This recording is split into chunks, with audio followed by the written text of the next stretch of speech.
herself, Drew Barrymore. I think that time in New York, I remember when I was 13, this moment where I took the stairs and I felt like my childhood took the elevator. This is Drew Barrymore's celebrity profile.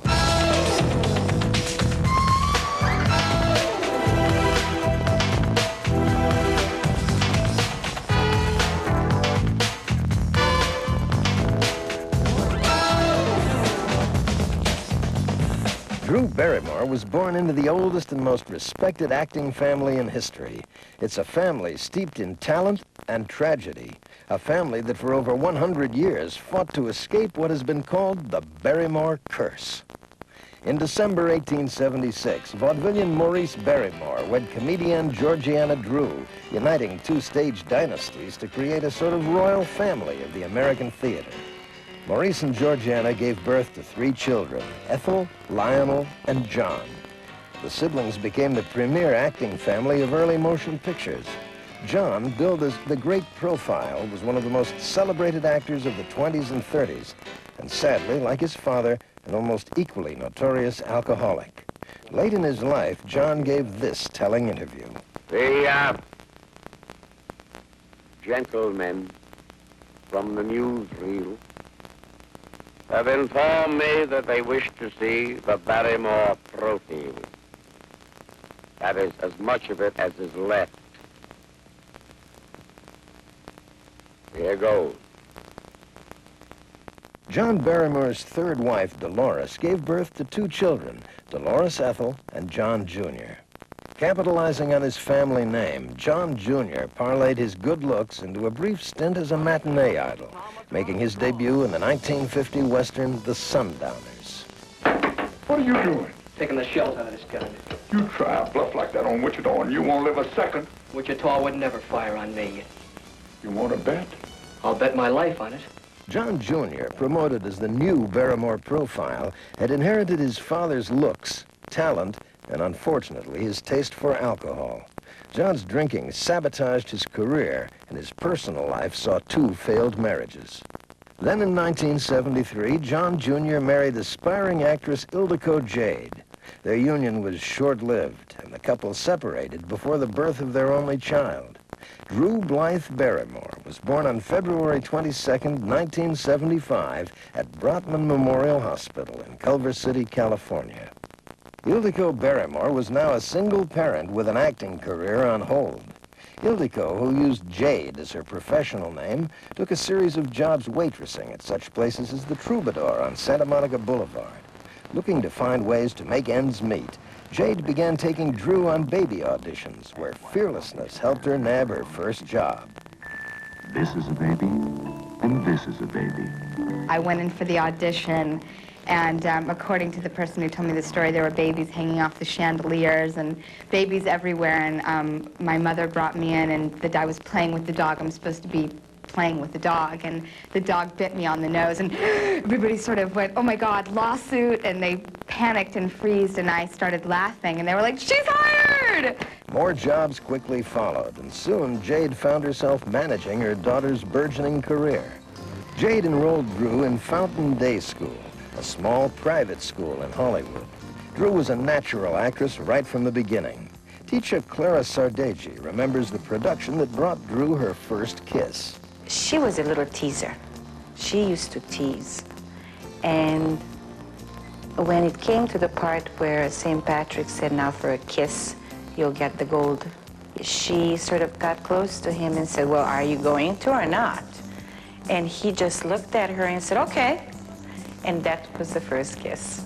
But Drew's blossoming acting career started pushing her schoolwork to the back burner. Every time we turn around and we used to take the morning roll call, everybody said, no, she's not again. However, one of them became the critical turning point in young Drew's life.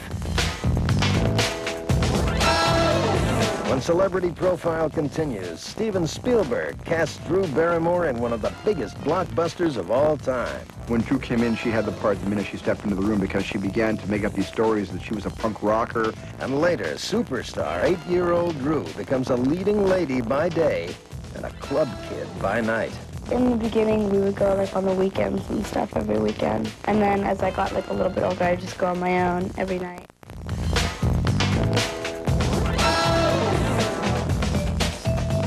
Drew Barrymore was 6 years old when she was called in for an audition with Steven Spielberg for the movie Poltergeist. He took one look at me and said, "You're wrong for that movie," and I was sort of like, oh God, I'm in the wrong place. Drew shrugged it off and started out the door until the director suggested she read for another movie he was working on called E.T. When Drew came in, she had the part the minute she stepped into the room because she began to make up these stories that she was a punk rocker. She had a punk rock band. She was going on the road. She was going to do an entire... She's 6 years old, and she told me that she's going to do a 20-city tour in America with her punk rock band. And then she kept making up stories, and they got bigger and bigger and bigger and wilder, and she just blew me away. I mean, there was no second choice. I mean, Drew Barrymore was the first choice for this part. The final audition was for me to scream, and I broke the monitor, and that was it. I got hired, thank God. Co-star Henry Thomas remembers that despite being only 6 years old, Drew acted like a veteran on the set. She was like, how long have you been acting, you know? I'm like, well, this is I think my third thing to ever do, you know? I'm 10 years old at the time, you know? Drew was like, oh, you poor thing. You know, I've been doing this since I was a baby, since I was like 4. I'm doing this. You poor thing, she kept saying. As this rare behind-the-scenes footage shows, there was a special bond between Drew and her director. Isn't this fun, Drew? Making movies, isn't it fun? Is this like better than just going to school and learning how to play volleyball and tetherball and stuff like that? That's fun. Yeah. Do they pay you for going to school? Dee Wallace Stone, who played Drew's mom in the film, recalls the older man in Drew's life. She had a huge crush on Mr. Spielberg. Oh, yeah. It was a 6-year-old, totally enamored. I remember when Drew would talk, it would be, Steven. I mean, she would say it like that. Well, Steven said. It was, yeah, not the little boys, no, but Steven. Drew's performance as the irrepressible Gertie nearly upstaged the adorable E.T. What is it? He won't hurt you, Gertie. He won't hurt you, Gertie. I'm not gonna hurt you. Is he a boy or a girl? He's a boy. Was he wearing any clothes? No. But look, you can't tell. Not even Mom. Why not? Because, grown-ups can't see him. Only little kids can see him. Give me a break. Drew's acting was so intense, director Steven Spielberg often had to console his young star long after the cameras were turned off, as seen in this outtake. Movies are so sad, especially this one. E.T. went on to gross over $300 million, becoming at the time the largest grossing film in history. He is the cutest alien I have ever met and seen. The phenomenal success of the film made Drew an instant celebrity, and the now 7-year-old was caught up in a whirlwind of publicity. Drew made numerous appearances on The Tonight Show with Johnny Carson, and she became the youngest person ever to host Saturday Night Live. In the opening segment, I'm sitting in my dressing room, and they all come by to console me. Something's wrong. I don't even remember what that was. And they say, oh, would you like a glass of milk? And I went, I'm at Barrymore. Make it a drink. I'll have a drink and make it a double. It was a comedic sketch that was eerily prophetic. Drew had her first drink at age 9 and was smoking marijuana by 10. Drew's life became an endless series of late-night parties and premieres. Drew's mother, Jade, knew that mingling with the Hollywood elite was part of the game, and the effervescent Drew was all too willing to go along. At the time, it just seemed sort of okay. It was like, okay, this is what we're doing now. Drew's first film after E.T. was Irreconcilable Differences. She played Casey Brodsky, a little girl trying to divorce her parents, having to grow up before her time. For Drew, the role was a little too close to home. It felt very mature. I went from E.T. to that, and I went from a set of all kids to being the only kid. I remember that responsibility of E.T. and coming off that, and that was sort of when I started just getting into the responsibility and the maturity and work life. Jade and Drew pulled up roots and headed to North Carolina to film Stephen King's Firestarter.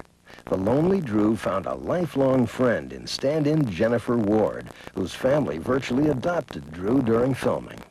It was like having the sister I never had, and so I ended up living with this family, the Wards, and they had a son, John, who was like my older brother, and Gail and David, the mother and father, and it was like living in a true great family for the first time in my life, and it was one of the best experiences. Drew returned to North Carolina for production of her next film, Cat's Eye, which Stephen King had tailored especially for her. Co-star Candy Clark was struck by Drew's natural talent.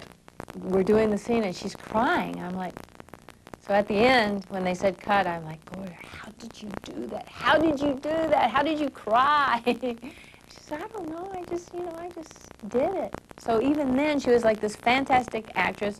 I'm playing her mother, and I'm going over to an 11-year-old and saying, how did you do that? Reluctantly, Drew left her relatively normal family life with the Wards and returned to the frenetic pace of Hollywood. Drew and her mother were now regularly jetting to New York for parties and premieres, where Drew was hounded by photographers wanting to snap shots of the pint-sized partier at the exclusive China Club and Studio 54. At the time, too, when I was like 10 and 11, I felt like I was about 20, and that's exactly the time when you want to start partying. And also, because I had so many responsibilities, you tend to, at some point, want to rebel against that. And Drew did rebel. Against her own image, against her responsibilities, and especially against her mother. As the two grew further apart, Drew's drug and alcohol abuse worsened, and as she entered puberty, Drew's self-esteem was at its worst. Her insecurities were crippling. There was a time where I really didn't work very much. I was like a really heavy kid, and I wasn't getting that many jobs, and everything was just sort of strange and awkward, and I felt really uncomfortable in my skin. Drew was increasingly turning to alcohol to numb her pain and defying her mother by sneaking out to party with friends, according to Todd Gold, who co-authored her autobiography. Drew was a girl who was testing limits and looking for lots of love and affection at the same time. She was pressing for independence and trying to find out who she was. By 12, Drew had tried cocaine. At 13, she was out of control. Drew's relationship with her mother had reached its breaking point. One celebrity profile continues, the storm before the calm. I started throwing things and drinking in the house. And later, Drew comes clean to the press in a shockingly candid cover story. I was contacted by Drew's publicist, who told me that he had a big story and asked if I could keep a secret.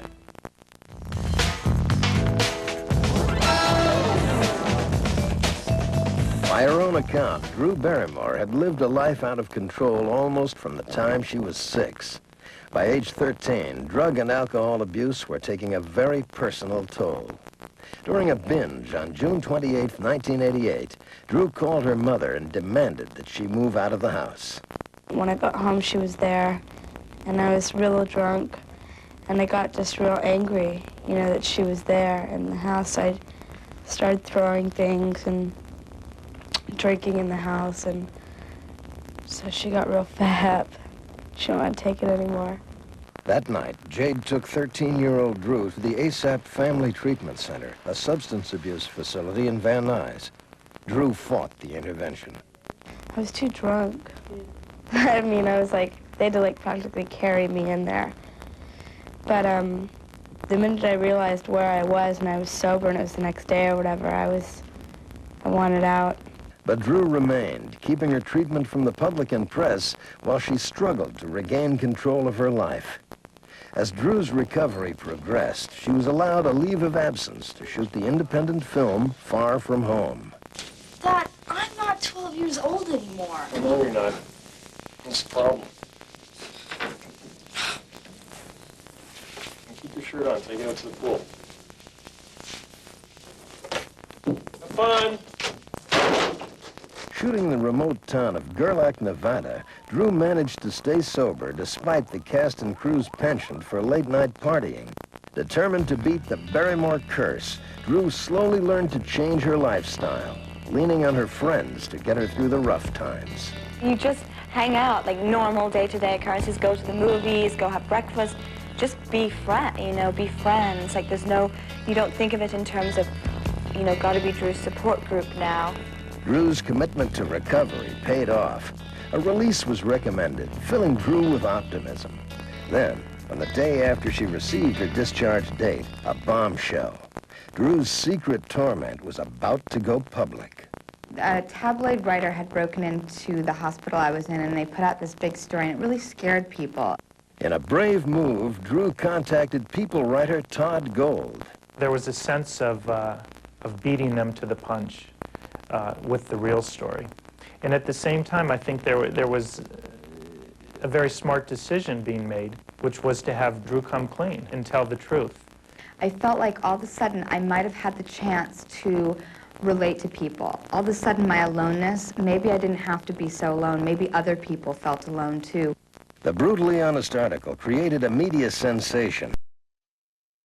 Decided to collaborate on a book.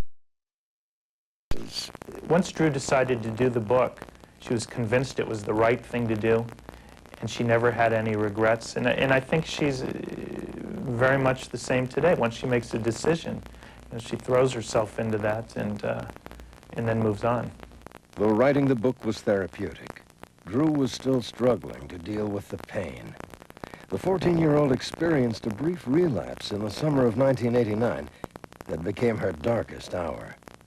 Gold recalls meeting Drew after what was reported to be an attempt on her own life.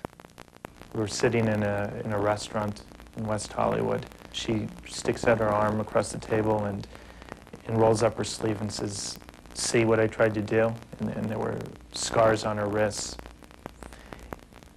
And in a very Drew way, in a very mature way, she kind of put her both hands out and said, "But I'm all right. I'm even better now than before." And I was struck by the change in her. Indeed, Drew had changed. Day by day, she was getting stronger. I think her respect for herself finally was the thing, that people realized, my God, this person just has so much respect, self-respect. Drew made a series of critical changes, which included moving out of her mother's house. She was only 14. That was sort of the end of it, to tell you the truth.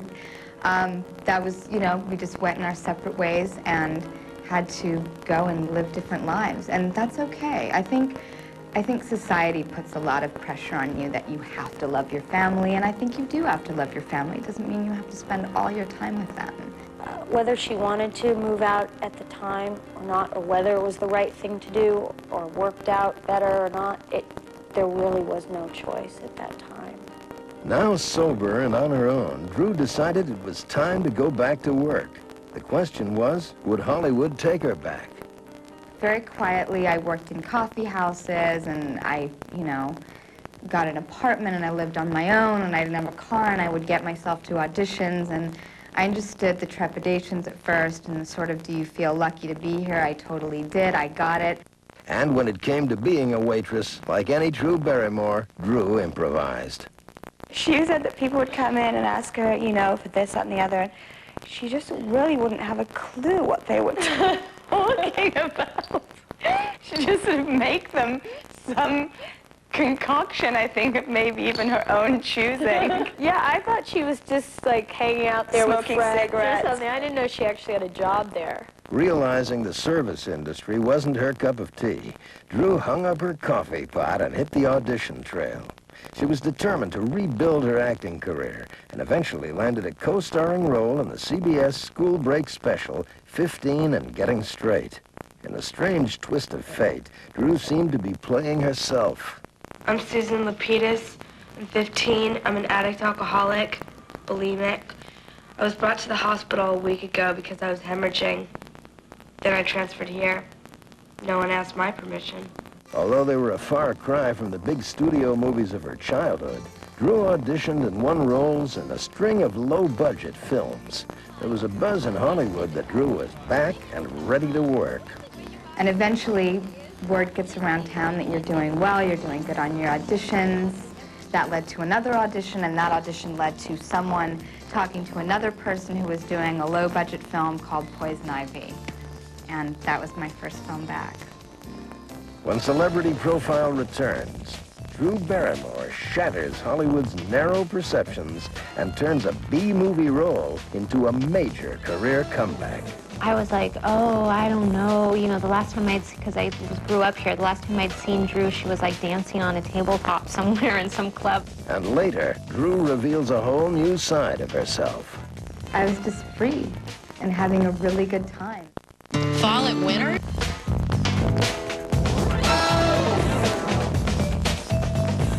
Released on May 8, 1992, Poison Ivy served notice that Drew Barrymore definitely wasn't a little girl anymore.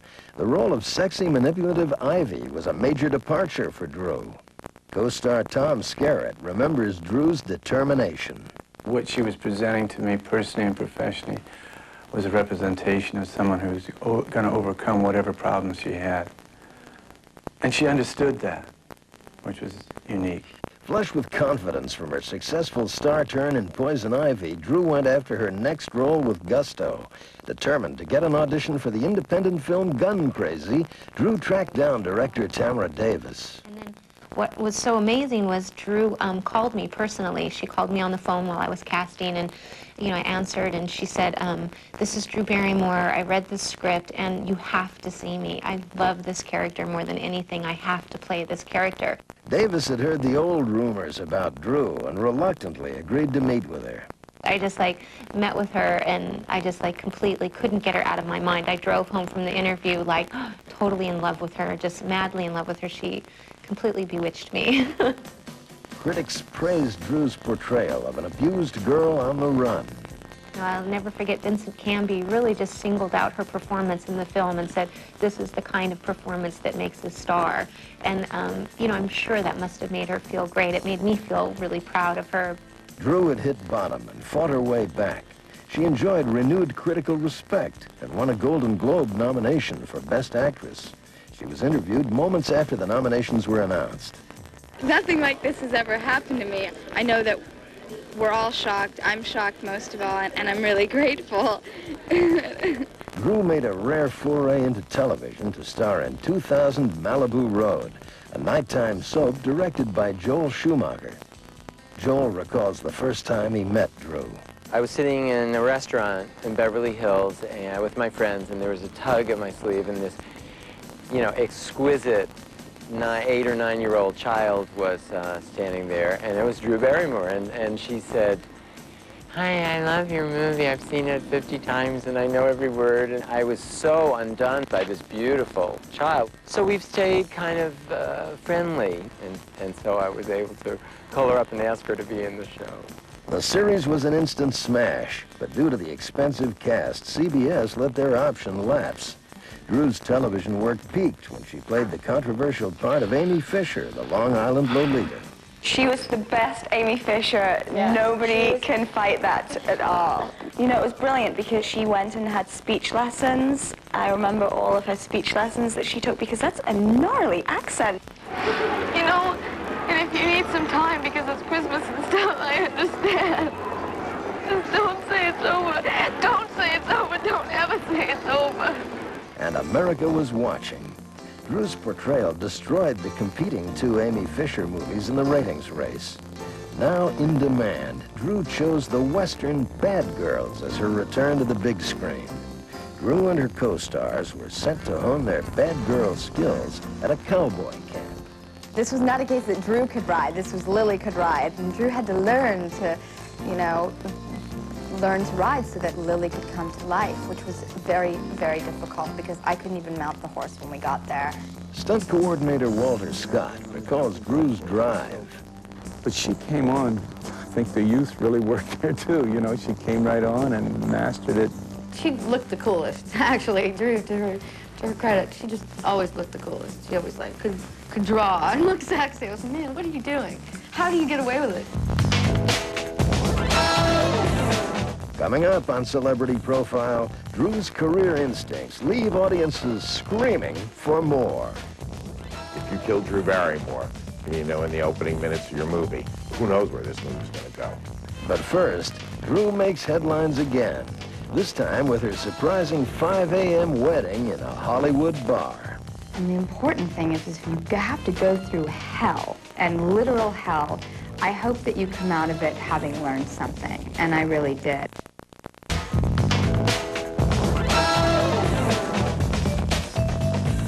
While the difficult production of Bad Girls confirmed Drew Barrymore's determination, the rest of 1995 became a testament to Drew's spontaneity. On March 20th, just after 2 a.m. in a dark alley near Hollywood Boulevard, 19-year-old Drew Barrymore asked 31-year-old Jeremy Thomas to marry her. The couple had been dating for 6 weeks. Like the courtship, the wedding itself was far from traditional. It took place in Thomas's dimly lit Hollywood bar, The Room, and the service was performed by a psychic private detective minister from the Los Angeles Yellow Pages. I'll say this, it was very, very early in the morning. We were very tired at that wedding. Less than 6 weeks later, Drew filed for divorce, citing, ironically, irreconcilable differences. We all have to experience a few things in life that are so strangely painful. And that was one for me. And the important thing is if you have to go through hell, and literal hell, I hope that you come out of it having learned something. And I really did. And that is absolutely my redemption in that experience.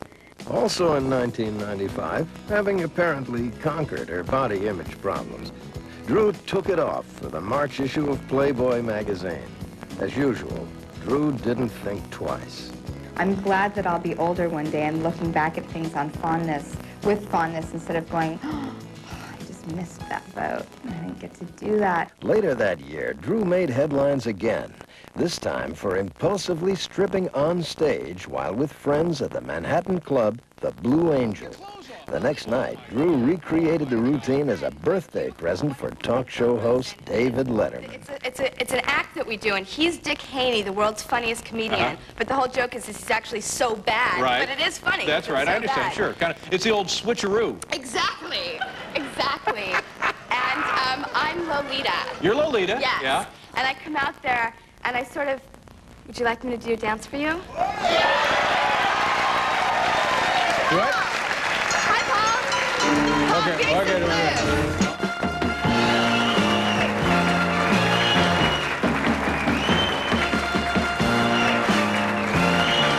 While Drew's body was steaming up the small screen, Drew's talent was burning up the big screen with roles in a series of big studio movies with A-list talent. The sleeper hit, Boys on the Side, showcased Drew in a film that brought together 3 accomplished actresses and explored serious emotional themes. Drew's co-star was Mary Louise Parker. From the minute I met, like when Drew walked in, she was just, I mean, I don't know if you've met her yet, but she's so sweet that you almost think she's kidding. I mean, she's so sweet and she's so beautiful and so talented and she's just a dear person. And Whoopi Goldberg's first thoughts were pure Whoopi. Boy, am I old. That was my first raw impression. Boy, am I old, and I'm never going to have Drew's body. Soon, Drew was doing her first of 2 films with then-newcomer Chris O'Donnell. Mad Love featured Drew as an institutionalized girl finding love for the first time.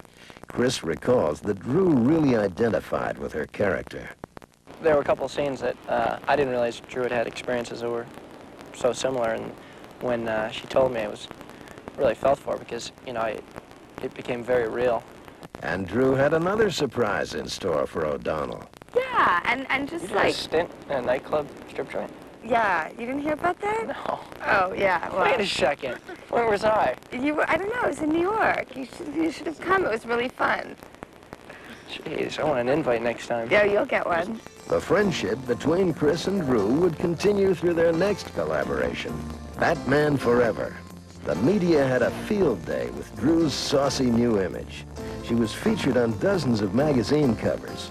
Top photographers clamored for her, and Guess Clothing even made her its celebrity poster girl, a childhood fantasy come true for the once insecure Drew. I mean, that's like every person's fantasy, is to dress up and put on makeup and hair and model. I mean, we all do it in front of the mirror. At least I admit it, I do it. When Celebrity Profile returns, one of Drew's biggest dreams comes true. That was the greatest thing that has ever happened in my life. And a surprising interview with one of Drew's closest friends, Courtney Love. There's just something really special that I really trust about her that I don't. It's very rare. I don't see it in a lot of...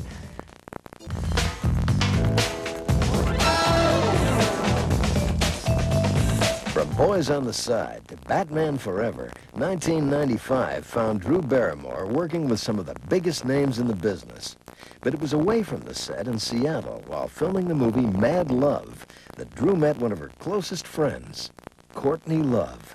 There's just something really special that I really trust about her that I don't. It's very rare. I don't see it in a lot of people. The two met while Drew was dating Eric Erlandson, the guitarist from Love's band, Hole. Well, one of the things I like about her the most is that she's so not fake. And what she does is organic. It's what she wants to do. She responds to what's in her gut to do. And I love that. There's no planning. There's no contrivance. It's not like, I'm going to reinvent myself now. Rather than reinvent herself, Drew spent most of 1996 building her eclectic film resume.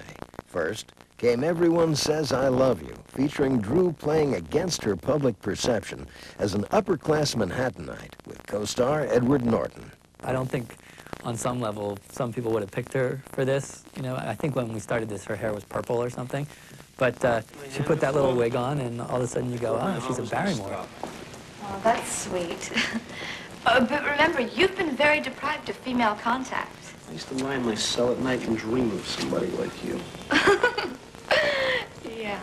Oh, I took a criminology class at college, a very Very sensual lips. Oh, well, it's a part of me I rarely think of. Can I smell your hair? You want to smell my hair? Okay. That was the greatest thing that has ever happened in my life, was getting to work with Woody Allen. I couldn't believe every time he walked through the door, it was like a dream. When Woody Allen asked her as an adult to be in one of his movies, I think it made her feel like all of the work she's been doing was validated. Drew's next movie was another 180-degree turn. Her brief appearance in Scream helped make the low-budget horror film one of the biggest hits of 1996. But Drew's extended cameo wasn't a coincidence. She knew it. Drew's got a great instinct for this business. It's amazing. And she knew that horror movies would be the next rage, and she knew that Scream was gonna hit. I thought people would like that movie. I really did. I thought people would like it because I just liked it so much. I read the script and I just thought this movie is really fun. Drew recognized Scream's potential right from the start, says Miramax co-chairman Harvey Weinstein. And I tell you, the great thing about Drew was when we were first putting together Scream, she signed on without a director, without anything. She just signed on right on the script. Director Wes Craven says Drew's performance in the film was key to its appeal. As soon as people see Drew Barrymore in the film, they think this is the star of the film. So to see 15 minutes in the movie, instead of escaping, she suddenly is nailed. You know, it's like, oh my God. Nightmare on Elm Street. Is that the one where the guy had knives for fingers? Yeah, Freddy Krueger. Freddy, that's right. I like that movie. It was scary. Wow, well, the first one was, but the rest sucked. So, you got a boyfriend? Why? You want to ask me out on a date? Maybe. Do you have a boyfriend? No. You never told me your name. Why do you want to know my name? I want to know who I'm looking at. What did you say? Drew's gamble paid off. Scream went on to gross over $100 million at the box office. She understands the business, and she and her production company, I think, will develop fantastic projects and make fantastic movies. She's going to be a great producer, Drew. Capitalizing on her producing instincts, Drew formed her own production company, Flower Films. It's great because it's about being in charge of your own life and in charge of your own destiny and trying to make things happen and making it a good experience, working with good people, trying to develop good material. I think that it was a natural progression if you think of her having been in the business for well over 20 years, which she has, and we forget that because of her youth.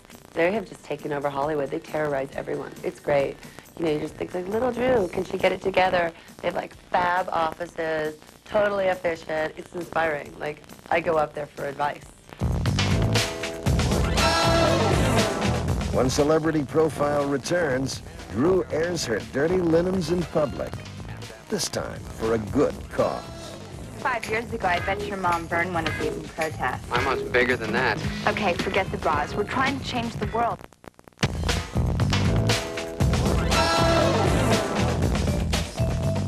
She's just great. She's a great friend. She's a great person to have around the world. I'm glad she's here. Drew Barrymore, the precocious little girl from E.T., has grown up. She's endured instant stardom, overcome crippling addiction, and engineered a remarkable comeback that has made her one of Hollywood's brightest stars. And despite her hectic schedule, Drew has found time to support worthwhile causes. A favorite charity is the Wildlife Way Station, an animal rescue organization in Los Angeles. They really put their bases out all over the world, and so they constantly need funding. Drew has also been named National Chairwoman for the Female Health Foundation. They not only fund research, but individual patients and clinics all around the world.